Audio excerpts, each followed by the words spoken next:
ஒரு காலத்தில் ஒரு கிராமத்தை தீய அசுரன் ஒருவன் ஆக்கிரமித்துக் கொண்டான். அவன் மக்களை துன்புறுத்தி அவர்களை பயங்கரமாக பயமுறுத்தினான்.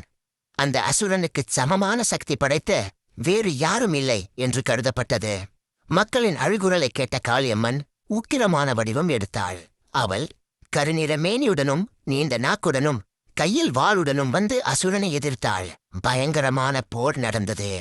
தனது சக்தியாலும் ஆவேசமான வடிவத்தாலும் காளியம்மன் அசுரனைக் கொன்று அவன் இரத்தத்தை குடித்து அவனுடைய ஆணவத்தை அழித்தாள்.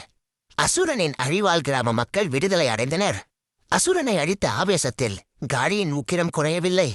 அப்போது அங்கே ஒரு முதியவர் வந்து தாய் வடிவம் கொண்டு காளியின் பாதங்களில் விழுந்து வணங்கினார். உன் கோபம் நியாயமானது அம்மா, ஆனால் உன் பக்தர்களுக்கு நீ தாயாக இருக்க வேண்டும் என்று வேண்டினார். அந்த முதியவரின் அன்பான வார்த்தைகளை கேட்ட காளியம்மன் உடனடியாகச் சாந்தமடைந்து தனது உக்கிரமான வடிவை நீக்கி மக்களுக்குச் சமமாக நீதி வழங்கும் தாயாக மாறினாள். நீதி, கருணையே உண்மையான சக்தி. காளியம்மன் கதை தீமையை அழிப்பதற்கு சக்தி அவசியம் என்பதை போதித்தாலும் கருணை அந்த சக்தியை விட மிகவும் வலிமையானது என்று கூறுகிறது. ஒரு சண்டையையோ போராட்டத்தையோ நிறுத்த வன்முறையை விடவும் அன்பு மற்றும் தாயின் கருணையே சிறந்தது. உண்மையான சக்தி என்பது அழிப்பதில் இல்லை, காப்பதிலும் கருணையுடனும் இருப்பதில்தான் உள்ளது. இந்த கதை உங்களுக்கு பிடித்திருக்கும் என்று நம்புகிறேன்.